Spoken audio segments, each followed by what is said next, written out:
GodTech and the Proof of Heaven. Revelations through the Grace of God. Written by Thomas Edison. Please enjoy this excerpt about the main themes of the book. What is GodTech? GodTech is the all-encompassing, awe-inspiring panoramic technology that exists only in God's hands. It is superior to all other technologies and can't be peer-reviewed because God is without peer. God is at the top of the universal technology pyramid, period. Who is God? God is the source creator of all that is. According to 1 John 5, God is light and in him is no darkness at all. GodTech is light technology, exudes the capabilities and power of light, and exists in a much higher dimensional realm than all other beings.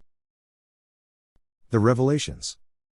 The seer told us there was someone there doing the hula. I told her I wasn't sure, but it might be Mom, who'd passed away over 5 years earlier. When I'd traveled frequently on business in the previous decades, I'd accumulated many frequent flyer certificates for free flights. I used 2 of them to send my parents to Hawaii, a lifelong dream of Mom's. Dad had been to Hawaii during World War II and often told her how beautiful it was. After their 2-week vacation there, Mom always told me that Hawaii was the most beautiful place she had ever seen. I assumed that what the seer was saying was that Mom was telling me how beautiful it is in heaven. But this revelation could still be viewed as a lucky guess or mind reading. The seer then asked, "Do you have any siblings that didn't survive?" I said, "No, not that I'm aware of." I was surprised by the question. If I had any siblings that hadn't survived, I would certainly have known about them. That wasn't something Mom and Dad would have kept from us. With Mom and Dad's powerful sense of family, they would have certainly told us all about a sibling that hadn't survived, so that we could keep them in our memories and prayers.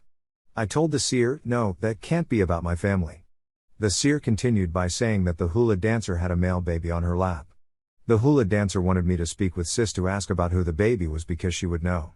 After we returned home from our honeymoon, we called Sis to solve the baby boy on Mom's lap mystery. The baby revelation had Marie and I completely baffled. We needed an answer, and Sis was the source. She immediately solved the mystery. She said, "That's Bill's baby." Bill is Sis's oldest son, who was in his early 30s at the time of our wedding. When Sis's family had lived in Pennsylvania years earlier, Bill's girlfriend became pregnant. By the time she found out she was pregnant, she and Bill had broken up. She was also in her last years of college and planned to go to law school after she graduated. She had an abortion. She didn't want the baby and didn't want to carry the baby to full term so that it could be adopted. She decided an abortion was her best option. It was a boy. The very baby boy sitting on Mom's lap in heaven. The information about my parents' first great-grandchild and my first grandnephew, who was aborted as a fetus, is indisputable.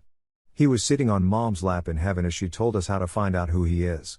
Information about an aborted baby that none of us knew about except for people that weren't there and who served as the triangulated connection to provide the verification of the truth is absolutely proof.